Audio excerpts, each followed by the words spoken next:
Assalamualaikum warahmatullahi wabarakatuh. Perkenalkan, saya Yeni Dwayuni, calon guru penggerak angkatan 9 dari SDN Erlangga 1 Surabaya. Pada kesempatan kali ini, saya akan melakukan sesi wawancara bersama Bapak Kepala Sekolah dari SDN Erlangga 1, yaitu Bapak Sunardi SDN. Kali ini saya akan melakukan wawancara sesuai dengan modul 3.1, yaitu tentang pengambilan keputusan berbasis nilai-nilai kebajikan sebagai pemimpin pembelajaran. Selamat pagi Bapak. Pagi. Bagaimana kabarnya Bapak? Alhamdulillah luar biasa. Alhamdulillah Sehat. luar biasa sehat. Ini sehat. Alhamdulillah sehat Bapak saya.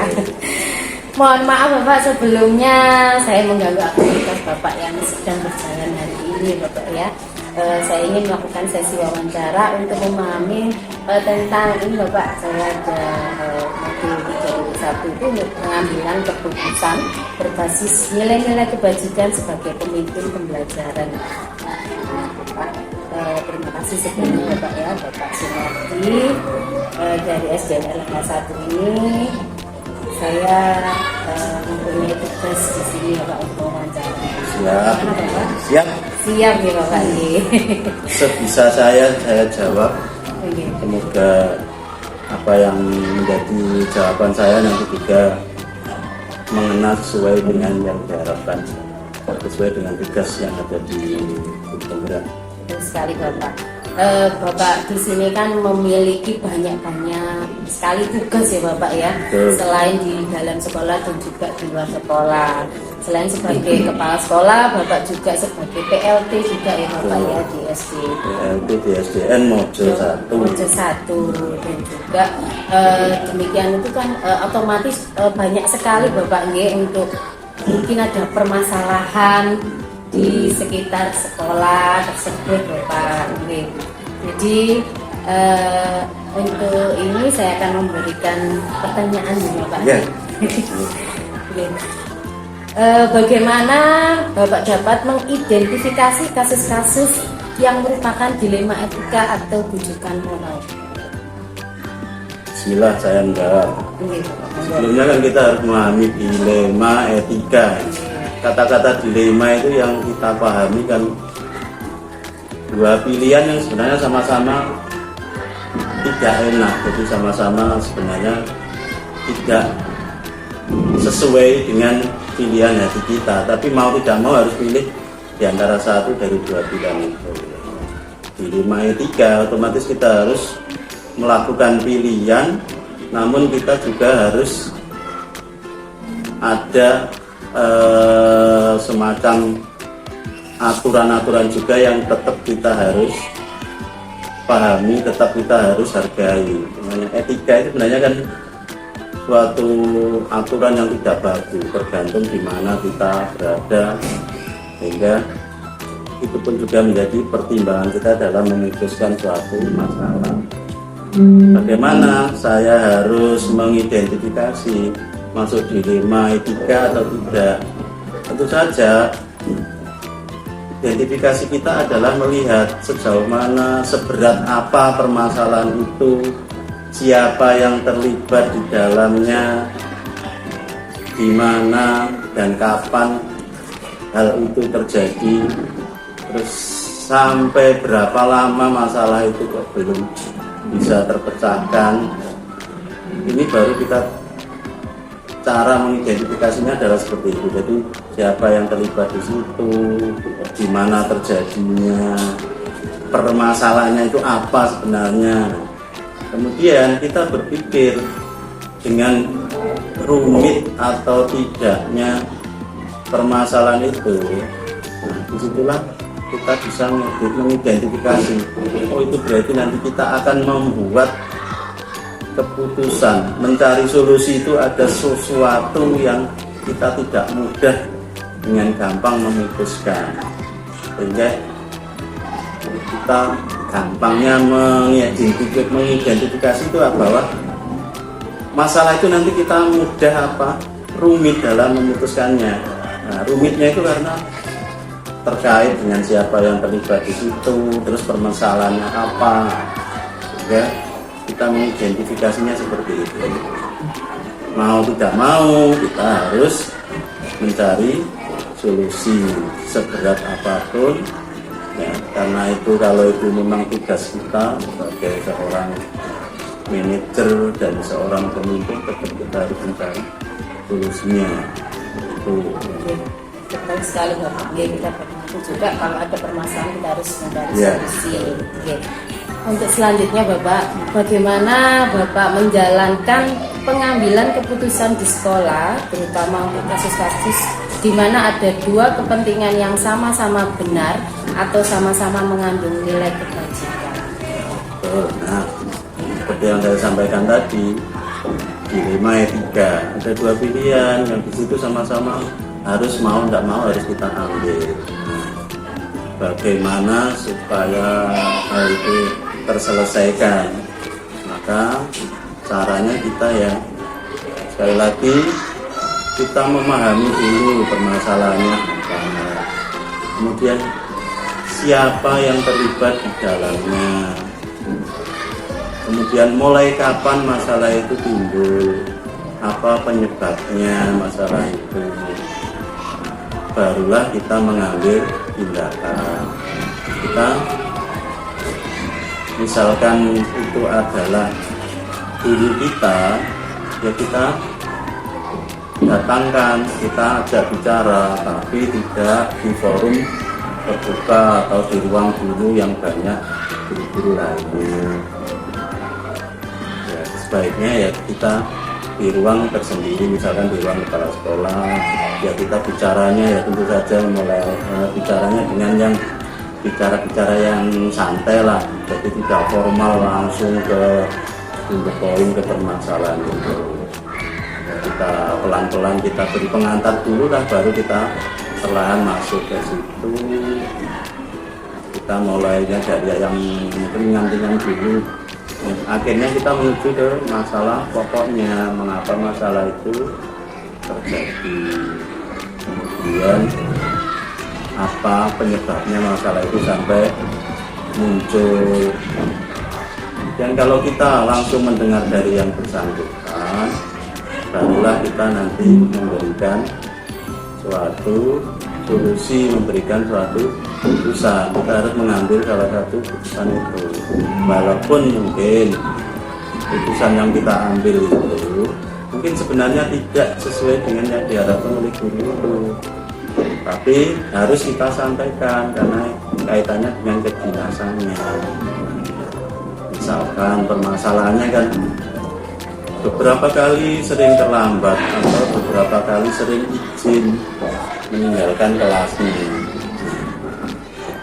Namun guru tersebut kan permasalahannya karena suaminya sedang sakit, anaknya masih kecil, di rumah itu tidak ada yang lain, dan mungkin terpaksa harus merawat suaminya dulu baru berangkat dan sebagainya. Karena ini juga berlangsungnya lama, maka ya tetap kita harus mencari suatu solusi. Itu tadi kita ambil, kita tanya seperti apa, kemudian kita beritahu, ya maaf ya Bu, kita paham permasalahannya, namun tetap tugas utama kedinasan kita harus tetap kita jaga bagaimana caranya yang di rumah juga tetap terawat, dan juga keputusan kita. Jadi mohon cari solusi ya, mulai besok usahakan tidak terlambat. Keputusan itu kan saya yakin juga sebenarnya berat untuk si guru, namun harus tetap kita sampaikan. Nanti guru ya konsultasi dengan kita atau dengan teman-teman yang lebih senior mungkin juga, atau pihak keluarga yang lain bagaimana, karena saya sudah diajak bicara oleh atasan saya karena saya sering terlambat dan seperti itu. Oke Bapak, jadi kita memahami dulu ya masalahnya apa, kemudian kita bisa mengambil keputusan yang terbaik apabila untuk permasalahan tersebut. Intinya kita berusaha keputusan itu sama-sama kalau bisa itu ya harapan kita sama-sama kita bisa menerima. Namun saya yakin namanya manusia itu pasti dari namanya aja dilema yang tiga ya, dari dua pilihan yang sama-sama sebenarnya keputusan dari atasan mungkin itu adalah sesuai dengan kedinasan, tapi dari yang menerima putusan dalam hati sebenarnya yang diharapkan bukan itu, tapi tetap harus kita sampaikan ya. Kemudian selanjutnya Bapak, langkah-langkah atau prosedur seperti apa yang Bapak lakukan selama ini? Ini sebenarnya saya tadi sudah kebablasan ya, belum ditanyai keduaan terlalu banyak bicara. Jadi sebenarnya tadi sudah saya sampaikan yang di depan ya. Prosedur yang kita lakukan pertama ya kita memahami, mengidentifikasi ya permasalahannya itu dengan cara identifikasinya yaitu tadi jenis permasalahannya itu apa, kaitannya dengan siswa, apa dengan orang tua siswa atau dengan teman sejawat, karena kita kedinasan kita kan di sekolah, berarti kan pasti kaitannya dengan itu atau dengan tendik yang lain. Kemudian kita juga siapa yang bermasalah itu, guru kah, atau admin kah, atau tendik kah, atau keamanan. Kemudian permasalahannya apa, tadi kan dengan siapa bermasalah, siapa yang bermasalah, kemudian permasalahannya itu apa sebenarnya, apa sebenarnya permasalahannya itu. Yang terpenting kan ini, siapa, dengan siapa, dan apa permasalahannya. Kemudian sudah berapa lama masalah itu ada. Kan harapan kita tidak boleh sampai berlarut-larut ya. Kalau berlarut-larut ini kan menjadi kebiasaan, menjadi biasa. Setelah itu ketemu semua, kan itu pasti ya ada dengan ini.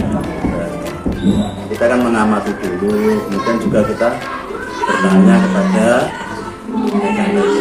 yang pertama yang memang dipercaya, bisa dipercaya, apa yang menjadi kendalanya. Setelah itu barulah kita untuk mengadakan seperti musyawarah lah, kita panggil secara personal, tidak di hadapan orang banyak. Jadi kita itu tadi tetap etika harus kita nomor satu. Jangan sampai permasalahan itu bicarakan di hadapan orang banyak. Tidak boleh seperti itu. Nanti kalau jadi kepala sekolah juga tidak boleh seperti itu. Terus kita sama-sama bicara dengan dari hati ke hati, apa yang menjadi kendalanya, apa yang membuat hal itu terjadi. Barulah kita bisa mengambil sebuah keputusan yang kita yakini bahwa keputusan itu harus kita sampaikan, walaupun mungkin sekali lagi keputusan yang kita berikan itu dalam hati sebenarnya tidak seperti yang diharapkan oleh yang bersangkutan. Namun cara kedinasan kita harus sampaikan sesuai dengan kedisiplinan kedinasan, tetap kita sampaikan. Tetapi kita juga tidak menutup mata keberatan dari yang bersangkutan apa, terus kita carikan solusi itu. Oke. Kemudian Bapak Nggih, hal-hal apa saja yang selama ini Bapak anggap efektif dalam mengambil keputusan pada kasus-kasus dilema etika? Baik. Yang paling efektif yang saya lakukan ini adalah pendekatan secara personal. Pendekatan secara personal. Jadi kita secara kekeluargaan ya, secara dari hati ke hati kita bicara dengan tidak melibatkan rasa emosi, rasa seolah-olah menyalahkan, sehingga yang kita ajak bicara guru ataupun pendidik ataupun keamanan dan sebagainya, ketika kita ajak bicara sebenarnya akhirnya dia tidak menyadari bahwa kepala sekolah saya ingin untuk mengatasi apa yang menjadi selama ini kekeliruan saya, tidak menyadari. Namun lama-kelamaan kita akan masuk ke hal yang penting. Kita sampaikan bahwa Anda sebaiknya itu seperti ini. Selama ini Anda ada hal-hal yang kurang pas sebagai pendidik, sering terlambat misalkan. Kalau kita pikirkan misalkan ya muridnya di luar, terus gurunya juga di luar, gimana? Nah, seperti itu memang tidak kita bisa. Namun kalau kadang-kadang ya kita maklumi, namanya manusia, terkadang ya namanya mungkin ada kendala di jalan, mungkin tidak masalah. Namun kalau terlalu sering kan juga ya wibawanya seorang pendidik kadang yang kita pikirkan itu akhirnya kan ke diri sendiri utamanya, dan juga akhirnya juga ke lembaga. Itu loh muridnya telat, ini tapi ya telat, kan begitu. Itu harus kita carikan solusi. Kemudian Bapak, hal-hal apa saja yang selama ini merupakan tantangan dalam pengambilan keputusan pada kasus-kasus dilema etika? Pasti dalam mencari solusi, mengambil sebuah keputusan pasti ada tantangannya, pasti ada hal-hal yang menjadi kendala. Di antaranya kendalanya itu adalah dari yang bersangkutan sendiri. Kadang itu tidak merasa bersalah apa yang dilakukan itu, walaupun kita sebenarnya tujuan kita bukan mencari salah atau benar, tapi kan tujuannya adalah mengembalikan ke tupoksi yang seharusnya. Jadi yang bersangkutan itu masih berharap bahwa apa yang dilakukan itu adalah bukan suatu hal yang mengganggu dalam tugasnya. Itu ya, yang pertama. Jadi yang bersangkutan masih merasa bahwa yang dilakukan itu adalah bukan suatu hal yang mengganggu. Kemudian juga jujur ya, namanya manusia itu kadang berpikirnya rasa tidak enak, kasihan, kemudian juga sungkan, itu pasti ada. Itu pasti manusiawi, itu semua pasti merasakan itu kendala. Namun ketika memang itu dirasakan oleh terutama kepala sekolah yang masih baru datang, pasti sungkan, kasihan, kadang-kadang juga kan kalah senior, kadang juga yang kita menjadikan kendala. Namun lama kelamaan hal itu pasti kita bisa mengatasinya. Kemudian juga kendala berikutnya itu adalah waktu ya. Kadang kita mencari waktu yang paling tepat untuk bicara yang tenang. Ini kadang yang menyebabkan permasalahan itu menjadi lebih berlangsung lebih lama, karena kadang kita mencari kapan ya waktu yang paling tepat. Itu saja kendala. Tantangannya kita dua ya. Oke, selanjutnya Bapak, apakah Bapak memiliki sebuah tata cara atau jadwal tertentu dalam sebuah penyelesaian kasus dilema etika?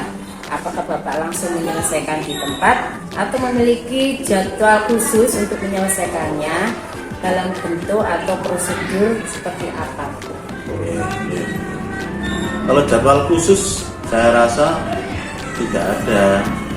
Menurut saya kalau menyelesaikan masalah dilema etika itu ya tentatif lah. Jadi sesuai dengan menyesuaikan kondisi yang ada dan menyesuaikan dengan permasalahan yang ada. Kalau kita jadwalkan secara khusus itu berarti kan setiap minggu ada yang harus diselesaikan seolah-olah kan gitu. Nah, kalau tidak ada masalah nanti kan kita mencari-cari kalau ada jadwal khusus. Setiap minggu di hari Senin harus menyelesaikan. Kita harapannya kan tidak ada masalah maka ya tidak ada kalau jadwal khusus. Yang ada jadwalnya ya jadwal yang apa istilahnya itu tidak menentu, hanya menyesuaikan kondisi dan tabut. Kemudian apa tadi satunya? Ya itu tadi bentuk prosedurnya. Nah, yang jadwal tadi ya, Oke. tidak ada jadwal khusus. Tidak ada jadwal Ya, khusus. jadi menyesuaikan, jadwalnya menyesuaikan Yang ada. kondisi ya. Gitu. Adakah seseorang atau faktor-faktor yang selama ini mempermudah atau membantu Bapak dalam pengambilan keputusan dalam kasus-kasus dilema etika? Ya. Kita walaupun sebagai seorang pemimpin, kita tidaklah boleh merasa bahwa saya segalanya sudah bisa. Tetap pengalaman, pengetahuan orang lain itu sangat penting, terutama senior-senior kita. Ya, kita banyak belajar juga dengan teman-teman yang lebih senior, misalkan kepala sekolah yang lebih senior. Kalau di tingkat kecamatan ya kita sharing ke kepala sekolah yang lebih senior, contoh K3S kecamatan. Kalau di kota ya K3S kota. Di suatu sekolah, di suatu lembaga kita juga perlu, walaupun beliaunya itu bukanlah kepala sekolah, yakin bahwa beliau yang lebih senior itu juga punya pengalaman yang banyak, kaitannya juga dengan berbagai permasalahan yang kaitannya dengan dilema etika di masing-masing lembaga itu juga perlu kita mintai pertimbangan, minimal kita sharing lah seperti itu. Jadi kita juga ini Pak ya, kepala sekolah yang senior atau K3S juga bisa sharing ya Pak ya. Ini Bapak pertanyaan yang terakhir. Dari semua hal yang telah disampaikan, pembelajaran apa yang Bapak dapat petik dari pengalaman Bapak mengambil keputusan dilema etika ini? Terima kasih. Jadi begini, kita menjadi pemimpin di manajer di sebuah lembaga, namanya sekolah itu, tentu harapannya itu kan yang ideal ya, yang terbaik. Namun ternyata tidak semudah itu, segampang itu harapan kita. Dengan berlangsungnya waktu, ternyata pasti muncul berbagai hal yang kadang di luar harapan kita, di luar program kita, di luar skenario kita, dan itu tidak bisa kita pungkiri. Kemudian yang menjadikan suatu pembelajaran adalah bahwa dimanapun kita berada pasti akan ada masalah.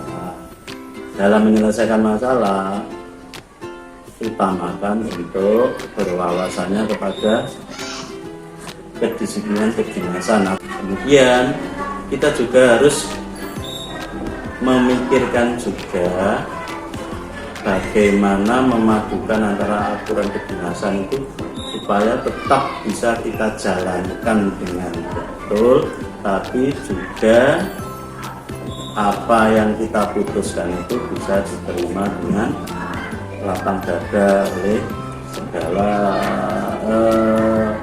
yang terlibat di dalam lembaga negara. Jadi intinya kita pelajaran yang bisa kita petik dalam menyelesaikan masalah, kita harus tenang, kemudian betul-betul memahami permasalahannya. Yang terakhir dalam mengambil keputusan harus tetap nomor 1 menyesuaikan dengan aturan. Baik Bapak. Nah, sudah tidak terasa nih Pak. Ya.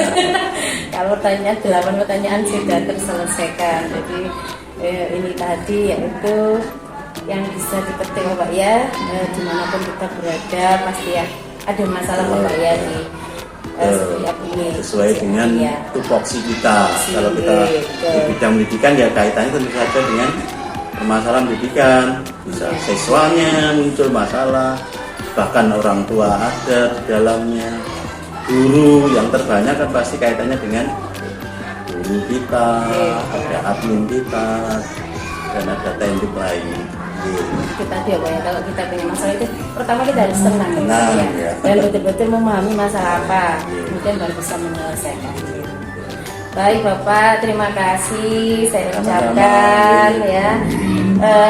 Saya bisa mengambil hikmah ya dari wawancara kita ini Bapak yang berbasis nilai-nilai kebajikan sebagai pemimpin pembelajaran. Semoga saya bisa memanfaatkan menjadi guru yang baik dan bertanggung jawab Bapak pastinya.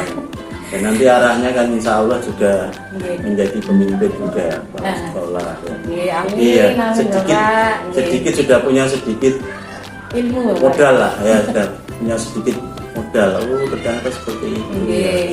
Bapak. Dan saya bisa memahami juga tentang pelajaran modul dari guru penggerak ini juga Bapak. Terima kasih atas waktunya Bapak. Demikian sesi wawancara dengan Bapak Kepala Sekolah SDN Erlangga 1 Surabaya. Terima kasih. Assalamualaikum warahmatullahi wabarakatuh. Waalaikumsalam warahmatullahi wabarakatuh. Sukses selalu.